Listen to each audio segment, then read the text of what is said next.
Another fun aspect. Should we try and guess Magnus Carlsen's first move? Knight C3. Knight C3, E3. you think? E3. E3. E3 is a good bet. H4. It's Harry. It's Harry, but this is a very dirty Harry. This one. This is not a happy Harry. This is a dirty Harry. This is one of the. Oh, are you looking at me, son? This is.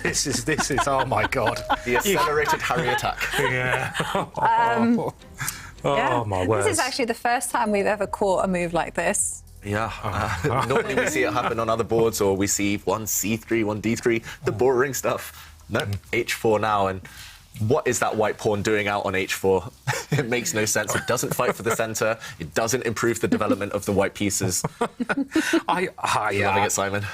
I don't really know if I'm loving it or not, but it's. I've played this in Blitz, obviously, and it's a load of rubbish. It's a terrible move. We have the Harry attack against the Queen's Gambit. It's the Queen's Gambit with reverse colours, and Magnus has declined the Gambit. Yeah. Wow. I mean, this is basically a normal position with colours reversed, except white has that one extra move, H4, and if anything, it worsens the position. White's king is never going to be safe castling on this side of the board anymore. I mean, I'm trying to figure out, like, what are the worst moves that white can play in move one, and I'd say, like, H4 is probably the third. So I've got F3, knight H3, maybe H4, but OK, I mean, he's now going into a Tarish, so he's got to make H4 work. This is the thing. He's got to try to think of an opening variation that he would normally play with black and make that Harry pawn fit into it. Because as David says, you know, pushing a pawn, they can't go backwards and you weaken squares, especially the square next to Harry there, that light square next to it. But what a way to start the game. I mean, pushing that pawn with, like, you know, well, I mean, what a lunatic. But this, you know, we talked about, like, Magnus being just crazy, making this dirty move. But then just take a look at Wei Yi.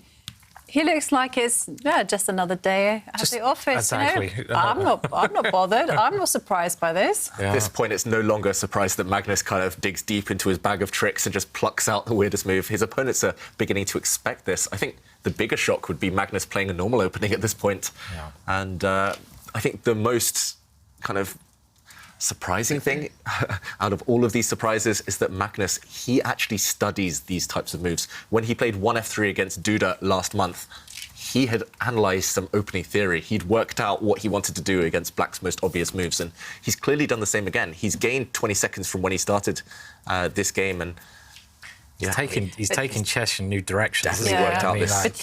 But you know something, you know, the quiz of the day is what is your chess level, and by opening up with that first move, you often see this as the first move that a beginner who hasn't seen the board before plays. Get the rooks out. Get the rooks out. Yeah, that's the only theory that I know. Yeah, I mean, if you showed anyone this guess the ELO kind of thing, it would be like, it's probably about 300 ELO or something. That's quite a fun game that I notice a lot of streamers play nowadays. They ask one of their viewers to kind of show them a game and they'll try and guess the ELO. And if you showed them this position, I would say, maximum 1,400. Yeah. No, he's double that rating, Magnus. Definitely. No, I just saw an answer to our quiz of the day, which I thought I have to share with you, especially in light of this. And it's from Cancel, who says that their chess level is like drunk Daniel Dubov. Fireworks, aggression, terrible blunders and brilliant moves. Of course, the key is to have fun. I love that drunk Dubov. And, OK, well... Sensible play. It's a very sensible, very classical play. It's almost like where he's like, well, I'm just going to forget about Harry. Yeah, he's just going to keep his cool. Yeah. But talking about Harry, how is Harry looking right now? Starting to lonely, very lonely over there. He sort of put me back where I came from, please. You know, I mean, it doesn't look so stupid. And actually, if you get what we call an isolated pawn position, the Harry pawn over there is very useful in certain positions, but you've now got to really take it into... This is where you're really going to be an artist, because you've got to direct the middle game position where that pawn looks sensible and not stupid. So it's going to be... Yeah, I mean, with his experience, he can do that. I mean, it's kind of terrible, though, you know, showing this to kids out there, might be a lot of kids watching this. You know, it's like showing them a naughty video or something, isn't it? That's why it's the last game of the day, son. It's the last game of the day. It's like the kids are asleep. I know, yeah. The kids. Hopefully, they're all asleep because you show this to someone who's trying to learn chess, you know, and it's like, oh my words, you know, Magnus Carlsen's pushing H4. I'm going to play like this. No, don't play like this. You know, it's not good. Kaya did ask me. She said, "Is Magnus a good role model?" Just a couple of days ago, and definitely not in this game. Yeah. But it's fun. It's fun, isn't it? Fun. We love it. That's why we love chess. Yeah. I mean, he's pretty much secure at this point. We see above Magnus there. He's got 22 points. He's pretty much guaranteed to get through to the knockout stages. So why not enjoy the chess?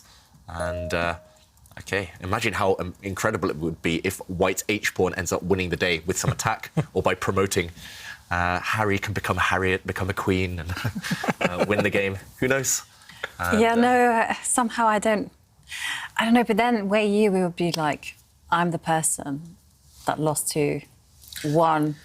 Yeah, that's the annoying thing, isn't it? I mean, you've got to forget about that, right? Because you don't want to lose to a ridiculous move and be remembered as that person. So maybe this is a bit of a psychological ploy against the Chinese camp in case Ding Liren qualifies. It's like, I can beat you with H4. They're going to be thinking, oh no, you know. So if Ding qualifies for a World Championship match against Magnus, imagine the Ding camp studying one H4. I mean, come on, yeah, they can't do that. But now it looks all right. Now it's okay. Now it's not a problem because the queens are off the board. And, Magnus is working his magic. He's gotten away with it. But I remember Magnus in the Masters last month starting out with one F3. Then H4 seems quite sane, doesn't it? Yeah, that's why I was trying to work out what are the worst moves White can play, and Magnus is finding them. I don't need to worry about it. You know, Magnus is finding all the worst moves. Yeah, and I had just ahead of the Chessable Masters, I had a chat with Magnus about the worst first moves. He said, I think, according to the computer, actually, the Grob 1G4 is the worst. Oh, really? Or alongside... Wow. He hasn't played that yet, has he? Yeah. So he hasn't played 1G4 yet. This is one stretch too far, maybe even for Magnus. So. And maybe we can jump in to show what's happened, because there have been a lot of differences. So this is the current position, and if we just backtrack a few moves ago, here, Wei Yi had a big decision to make. Here, I think if he was trying to punish Magnus's 1H4 push, then he would have kind of refrained from any trades. He would have, for example, castled the Black King. But now the question is, maybe this pawn push becomes relevant. Maybe the White pawn can go forward and destabilize the Black King position. Maybe the White Rook can even kind of come and swing across later on. So Wei Yi said, OK, no more fun for you, Magnus. We're going to grind it out in an endgame. And if we backtrack, instead of castling, he played pawn takes pawn, allowing this queen trade. And if we fast forward to the current position, it's actually very symmetrical right now. These pawns are completely balanced by White's pawns. White maybe has slightly better bishops. That's the one difference in this position. White's bishops kind of look very nicely along these diagonals. Meanwhile, the Black bishops are still stuck at home. But other than that, everything is balanced. And as Simon said, this White H pawn, it doesn't look too great, too bad anymore. I mean, it cramps Black. I mean, when I've played 1H4 online, I've had messages coming back at me like, you moron, give me some respect. And, this is the kind of message I get, but Magnus can get away with it. But it looks kind of sensible, Ivanka, right? I was going to say, actually, after laughing at the first move, I really like Magnus's position. You know, David mentioned that the bishops are better, but I'm actually going to say there's another piece that I think is better, and that is White's knight that is stuck there on its starting square, because that knight can actually go via the D2 square, and jump onto the B3 square. Yeah, just to show that knight's path. The Black Knight, this is the dream destination for White's knight. The Black Knight, meanwhile, looks nice, but can't jump anywhere, and the journey has started. Black castle the king, and Ivanka, you've highlighted this already. The White Knight is going to jump to B3 and then into a nice outpost. And the reason this is a better square than Black's knight sits on is because it's anchored by a pawn, and Black cannot challenge for the rights to the square. So, yeah, really... I mean, it's small margins here. It should be balanced because the pawn structure is completely symmetrical. Queens are off. It should be a draw with best play, of course, this endgame. But Magnus is a master in endgames. And if, for example, Black is just slow and allows this White knight into the position, then this knight is going to dominate proceedings. So a clear plan for White, not so clear for Black. Also, I'm slightly surprised in the current position that Black has castled his king. When queens are off, kings don't necessarily need to be tucked away in the corner. White's king is much more flexible. White's king has a nice home, just one square forward. And if it comes down to lots of exchanges, a pawn race, for example, white's king is better placed in the middle of the board than black's king off on one side. So the black bishop comes back, and now I'm expecting the white king to step forward, freeing up this white rook. Maybe the white knight, as Jovanka mentioned, will... OK, there we go. The white king does step forward. The white knight will park itself on this square later on. I love the messages. I mean, I sometimes have a little look at Chess24 chat, and, you know, some messages like, did Magnus really start with h4? It must be a transmission error. You know, this is the kind of general theme when a move like this is played. He started with 1h4. Maybe he's the only... I don't know, only super grandmaster to have ever played this in a tournament. A serious game against a serious opponent. Yeah, against a very good opponent. But his position looks quite nice, right? You couldn't have asked for a better opening position than this. Yeah. I would have said earlier that Wei Yi is one of the few that wouldn't be kind of perturbed or just kind of annoyed psychologically about facing a move like that one. But the way he's played it, Wei Yi, he's given Magnus way too much respect. If your opponent plays h4, you've got to try and punish them. Yeah, but, definitely. No, he's now just going to get ground down in an endgame potentially, or maybe Wei Yi will hold this game, push it towards a draw, great result, but against 1h4, you want more than that.